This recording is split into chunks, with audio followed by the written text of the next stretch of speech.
Hi, and welcome to Access Chat. Delighted that today's guest joining us is Jessica Jimeno.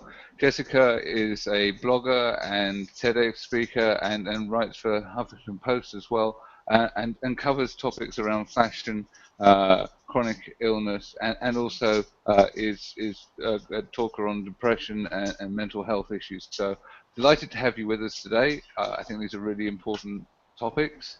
Uh, Thanks for so having me.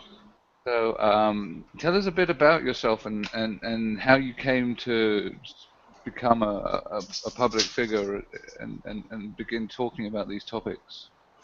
Well, so I have five illnesses.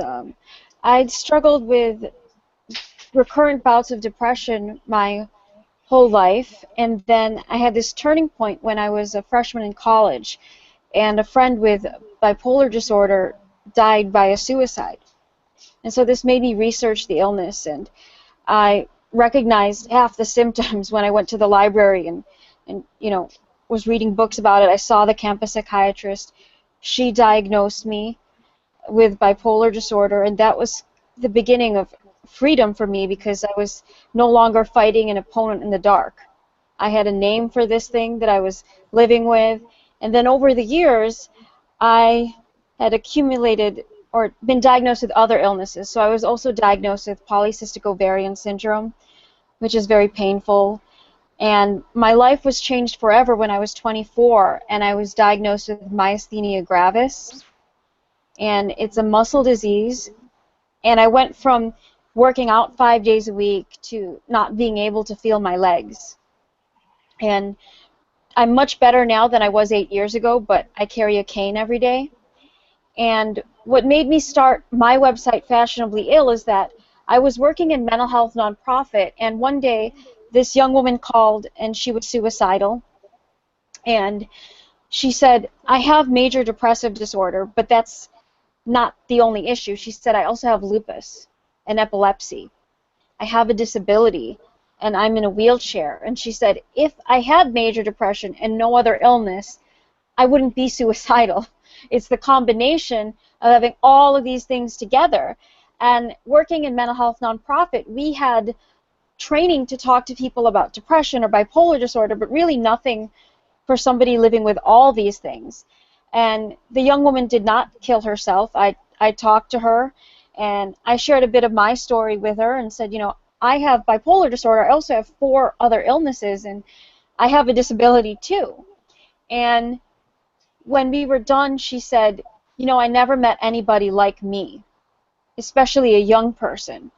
And so I started Fashionably Ill to tell the narrative of people living with psychiatric illness as well as chronic pain issues, people with visible disabilities, because I think we're often ignored, the needs of people living with both. Sure.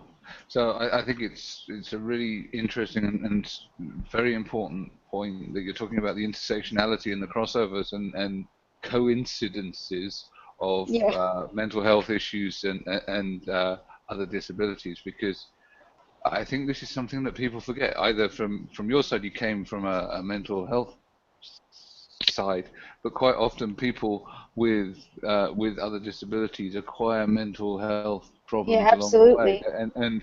and by putting these things in discrete boxes, you're not really treating the whole person. I really Absolutely. like what you're talking about here, which is addressing the needs of the whole person rather than discrete sets of symptoms. I think that people, like society tends to segregate too much, and mental health is physical health, and physical health is mental health. So, if you have a disease like Parkinson's or fibromyalgia and you have no pre-existing psychiatric conditions, you're at a high risk rate for depression because, being in chronic pain is depressing. And so, like you said, we need to address the intersectionality of those more. So, um, obviously, you're talking about that intersectionality, but tell us a bit more about fashionably ill and Yeah. style. That we don't give up our style or our interest Yeah. in fashion It, when we become disabled. when I got sick in 2008 with myasthenia gravis, I went from doing yoga 5 days a week to being bedridden for over a year, and the combination of medication, specifically prednisone, and being bedridden, I gained about 12 dress sizes in 2 years, and I couldn't control it, and I didn't recognize myself in the mirror because not only had my body changed, but my face had changed too.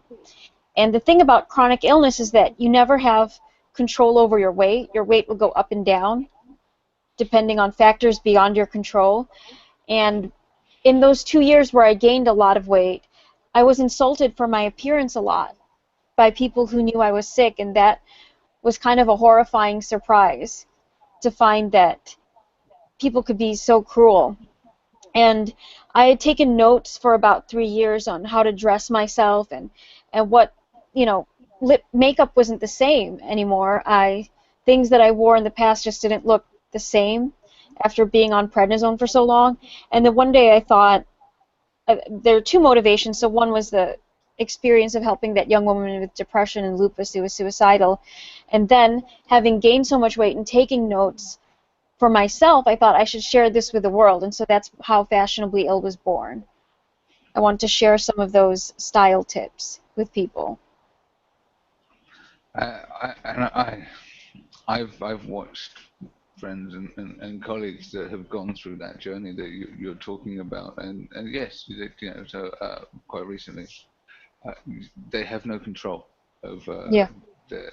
their weight, and that has self-esteem issues that as well. These again compounding Yeah. to impact on people's sense of well-being and self. So aside from the sort of tips on how to dress, and do you do them for men too, or do Uh, I you could, if somebody you're asked a me male to, I rider, can.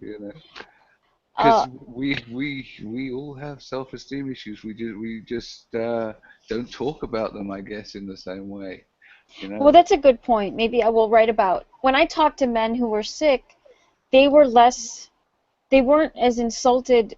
Nobody that I talked to, and I could be, maybe I need to talk to other people, but men were insulted about other things, or they felt vulnerable in other areas after getting sick, and it wasn't necessarily their appearance. Like, I know women who are tempted to stop taking medication that will save their lives because they're gaining so much weight, and society keeps telling us, hey, you're gaining so much weight. And then I've met men who stopped taking medication that was working for them because they felt like it was emasculating. They Yeah, wanted to be able to do sports and other things on their own without the assistance of medication. yeah. No, that kind of makes sense. Those are the sort of societal norms that we think of that we subconsciously or even consciously try to Yeah. adhere to, I guess. Um, and yes, as a middle-aged man, I guess there's less censure on me getting fat and going up a couple of trouser sizes, which, but equally, I think that society is changing and that Yeah.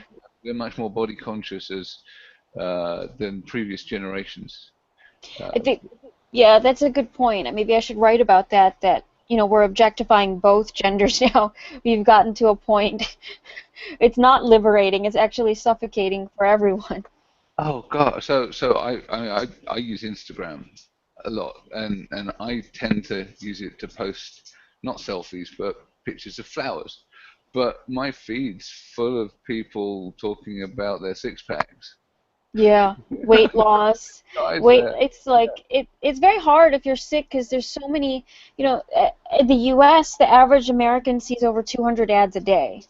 And sometimes it feels like 50% of those ads are about weight loss, So when you're sick, it's very frustrating because most of those ads emphasize willpower and that, if you want it bad enough, you'll buy XYZ system. And when you buy it, if you follow all the instructions, you'll lose weight. And it's just not for people when you have a disability, there's so much beyond your control. It's very frustrating. Yeah, I know. It's like buy my new protein shake. Yeah. This will solve your issues. Uh, Jessica, so when when you are writing or when you are working with Huffington Post, and how many times do you have situations where people end up going to you saying, "I need to tell you this"?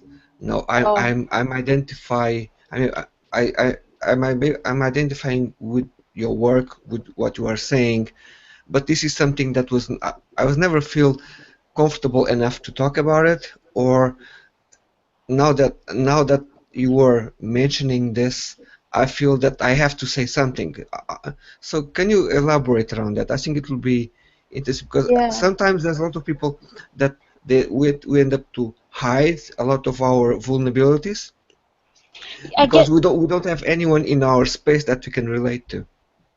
yeah, I do meet a lot of people who will share their stories with me, maybe not share it publicly. I wrote an article in May in the Huffington Post called, it was for Asian American mental health awareness, which is on May 10th, and it was called Confusing Doing Well with Feeling Well. And I shared my story of being a teenager with bipolar disorder and trying to get help from my parents and the adults in my life for depressive symptoms, and being told this is just teenage angst, and they couldn't believe I was depressed because I didn't look depressed.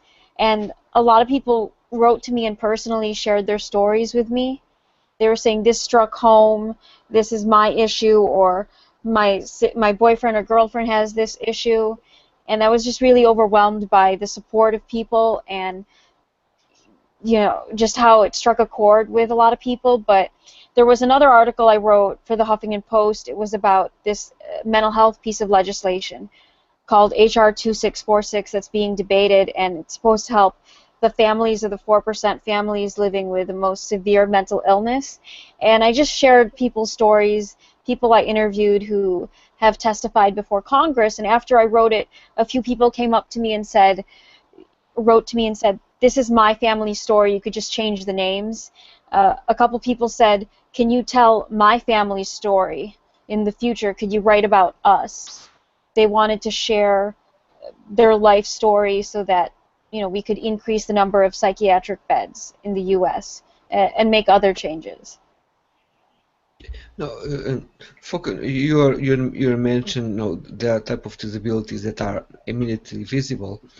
But from your relationship or from contacting doctors, do you think that they are all aware of this, or sometimes they also misjudge Yeah, their patients because of age, gender, or just because this is something that was not part of their learning process when they were studying medicine, and somehow they absolutely. never develop or were able to improve the way how they read the world and they see the new ways.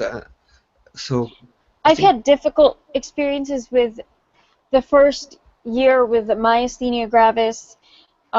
It's a very rare disease, and I had all of the symptoms of the illness, but I was yelled at by doctors who told me I wasn't in pain. People who have a bias against people with mental illness, they assume you're more likely to be rejected and not taken seriously if you're a chronic pain patient and you're a woman.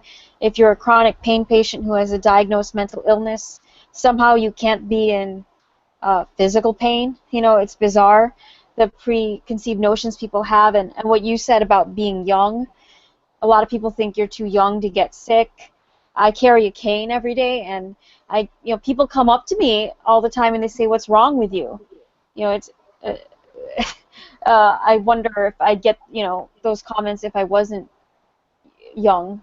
Yeah.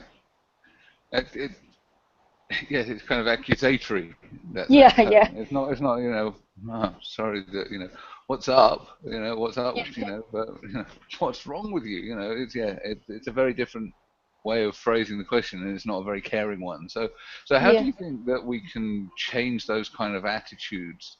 Well, what will it take for us to change that in society and get people to sort of maybe back off a little bit and have a bit more empathy. I think two things. Well, one, we need to be intentional about it. We need to teach people. And the second is to be brave. As an example, I was out with my nephews. They were like 6 and 10. We were out to brunch, and all the chairs were taken. There was a long line to have brunch, and I'm carrying a cane, and nobody would get up. And so we had to stand the whole time while waiting. And I told them, the little one, I said, look around you. I said, when we finally got to sit to have lunch, I said, I want you to be kind to people who are sick, people who have disabilities, the elderly, like little old ladies. And we had a serious conversation about that, because I think people think, oh, I'm kind, if you don't say names, you don't call people names, but are you really looking out for the most vulnerable in our population? If you're the kind of person who, and I've had this many times, I've been on a train going to work, and the disability section is full, and people will look away from me like I don't exist, like I'm invisible, because it's inconvenient to look. And so I tell my nephews and nieces, look, and really be intentional about it. If you're sitting somewhere and there's a person with a disability or a little old lady, give up your seat for that person. So I tell them this, and I said, remember this when you're an adult. Remember the things I've told you. And the second thing, I think, is to be brave. So I wrote this article in the Huffington Post where I talked about an experience I had, and I was shocked how many people also had this experience, how when I'm at a formal event, like a wedding or some kind of special occasion, people will take pictures and they'll say, oh, wow, you look great. I love your dress. Could you put away your cane?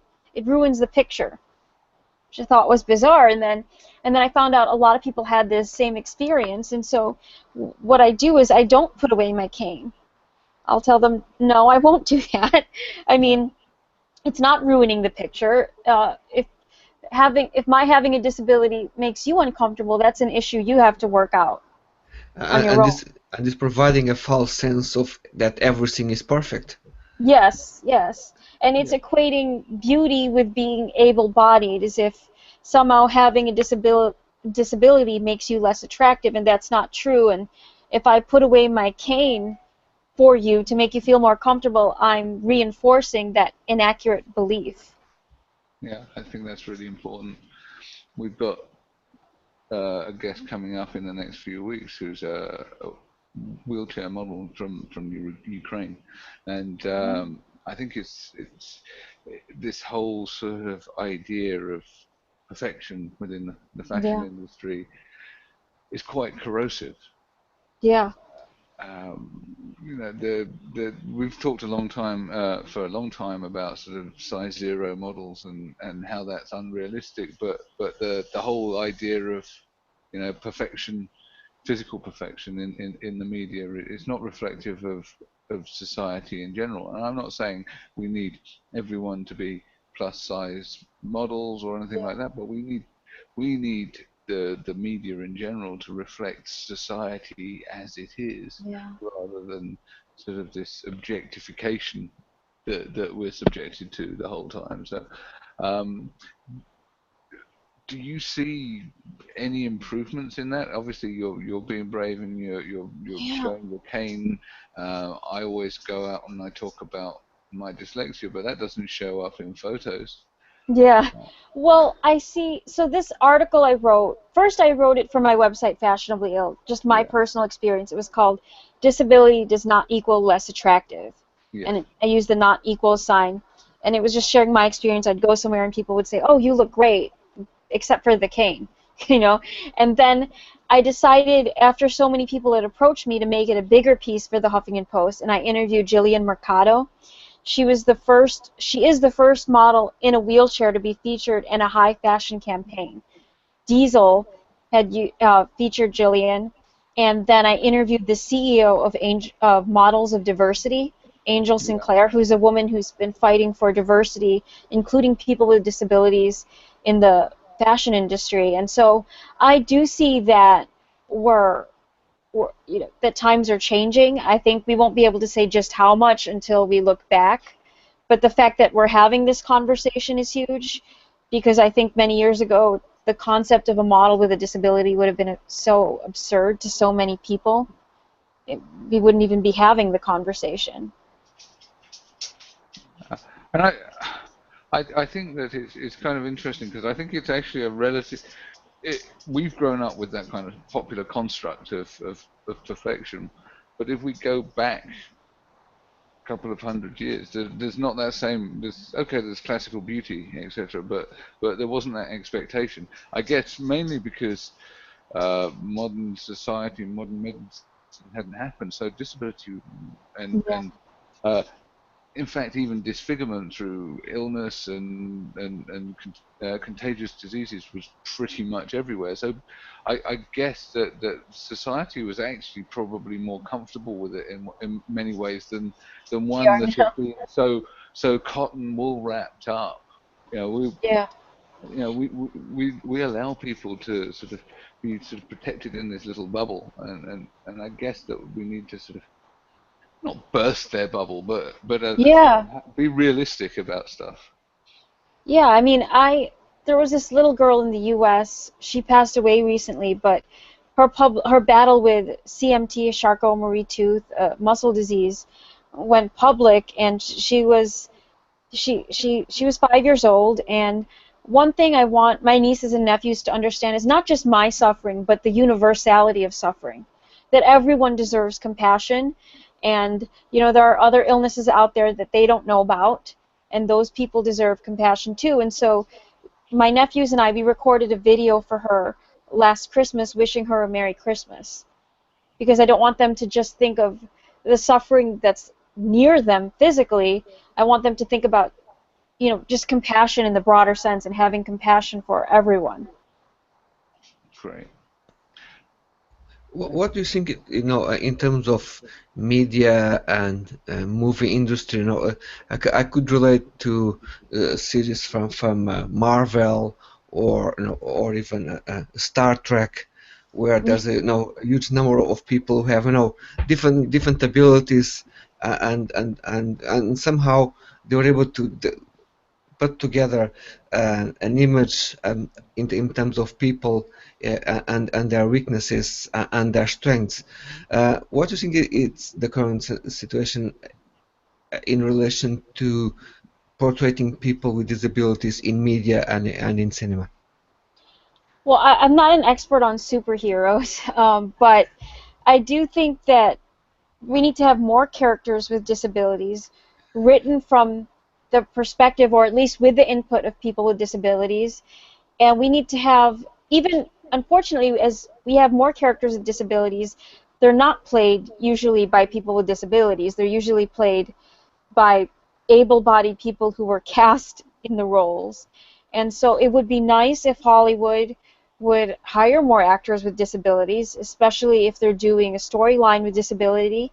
Or just like you treat race, you may write a character and not have the person's race in mind, but then the actor or actress does a good job, and so that person gets the role. I think treat people with disabilities the same way. You know, it and it, there was the controversy over the movie You Before Me, which I think a lot of people with disabilities wanted to have a seat at the table when an able-bodied writer writes about what it's like to live in a wheelchair and basically says it's unbearable and the best thing is to kill yourself. That's romantic. That was offensive to a lot of people. I think we want a seat at the table. We want to be represented in writing. We want to be represented on screen. There are so many actors and actresses with disabilities that have so much to offer if they were just given a chance. Yeah, I think it's quite. It's one of my friends, Gareth, who is was our first ever guest on Access Chat. His son has a disability and is an actor, and he uh, complains about the roles being filled by those who are voluntarily limping. So I think Yeah. it's really, What? Yeah. you know, Yeah. it really is a big issue, So and we've interviewed Kurt Yeager, who's an amputee and is getting roles, but there aren't enough people, and Yeah. there aren't enough people getting I think the other thing is normal roles, not the disabled guy in the Yeah, corner kind of yeah, stuff, but you know, the policeman, the guy in the office, the manager, the ordinary roles. You don't have to pick out, a role and go here. That's the box ticked. I've got the token disabled person covered. yeah, Yeah, you know. yeah. So, It just needs to be more inclusion overall. yeah. Okay. So you've also put together a toolkit to help people with depression get stuff done, because I know that when I, I had depression, that it was very hard to Mhm. actually get the motivation to do just the day-to-day stuff that you would normally just sail through, and so tell us a bit more about that.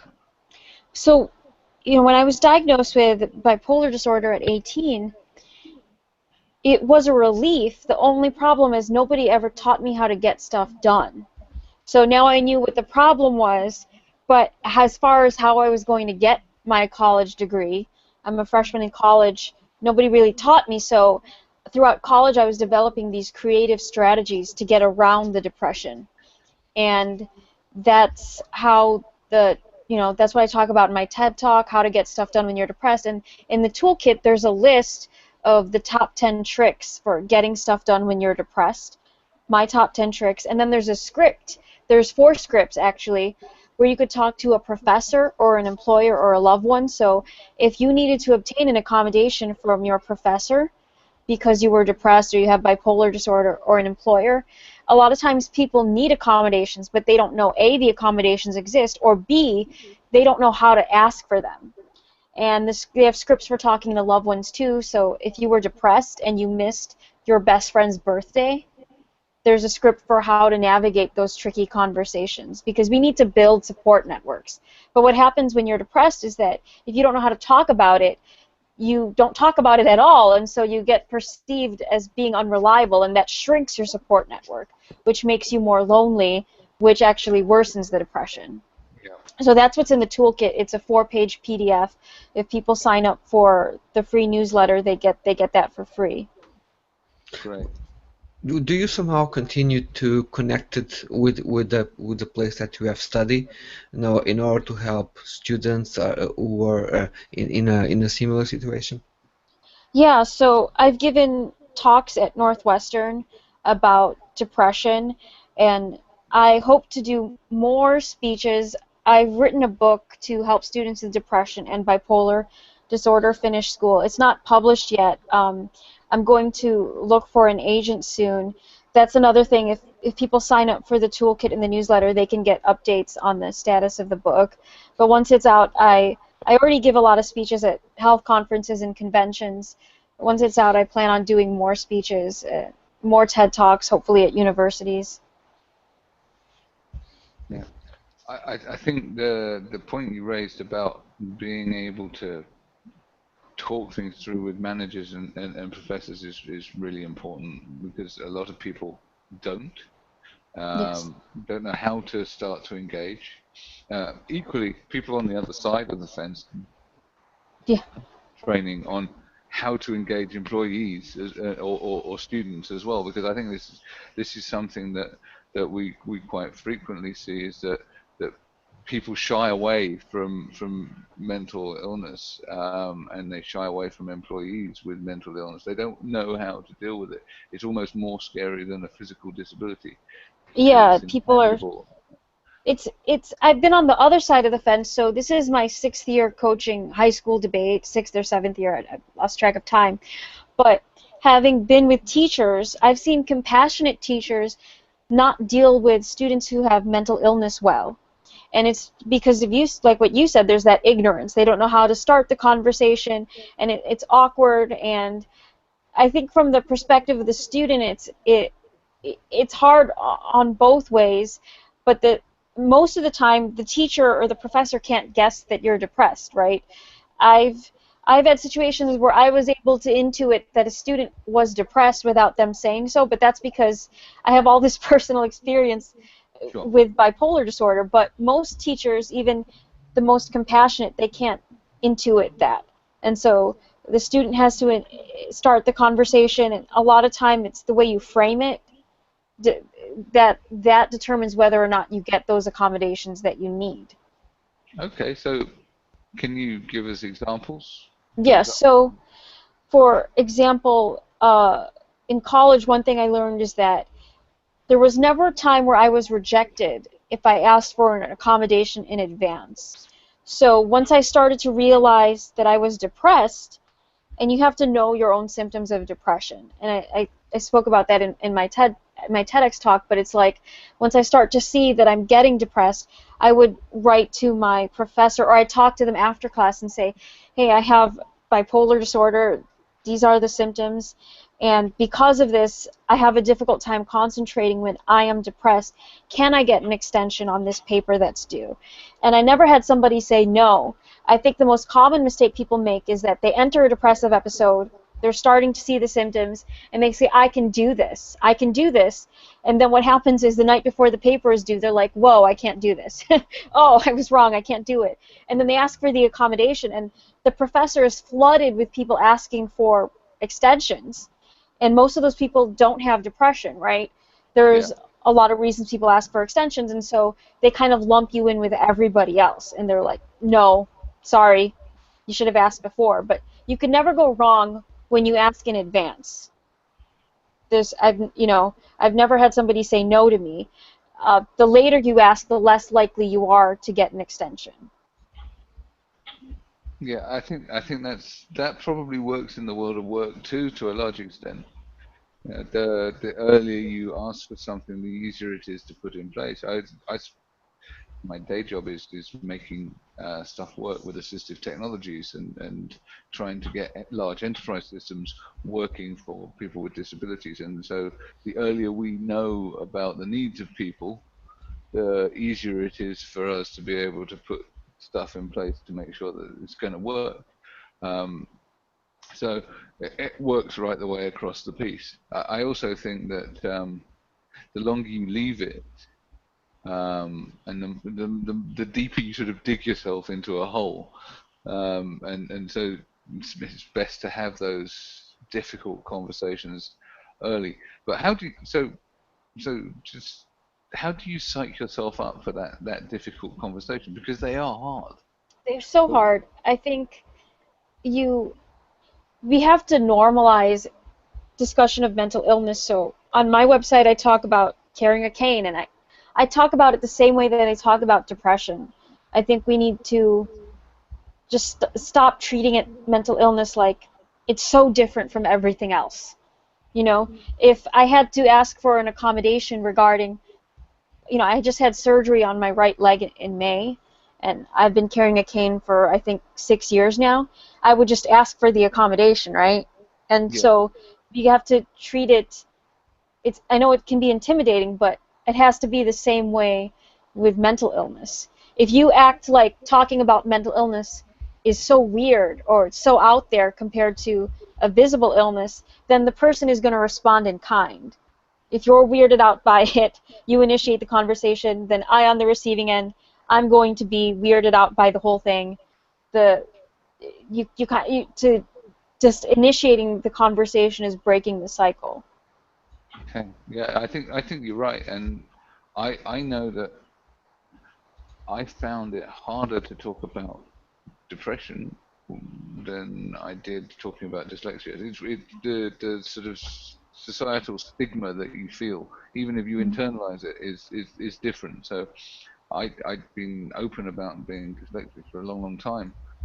It's only recently that I actually talked publicly about having had depression, and it's something that I'm perfectly okay now. But and it was related to dyslexia and all of the rest of it. But I talk about one thing and not talk about the other, and so I started talking about mental Yeah. health. I think it's important that we do, because otherwise we're perpetuating that stigma. There's definitely internalized stigma too. Like what you said, I know a lot of people, disability advocates, they use wheelchairs or other disability tools, and in addition to having, physical pain, they also have depression, and they don't talk about the depression aspect of it. They'll give interviews, but they don't want to talk about psychiatric illness because they're ashamed of that in a way that they're not ashamed of the other disorders that they have. Yeah, I think things are changing. I mean, I'm positive to think that Yeah. we can have these conversations out in the open, and we need to have more of them. And I'm hoping that we'll bring more of this to the table tomorrow night when we talk on Twitter. We're at the end of our half hour, so I'd like to thank you very Okay. much. It's been a great conversation. Thanks for having me. Okay. Bye. Thank Thanks. you, Jessica. Bye Bye. bye.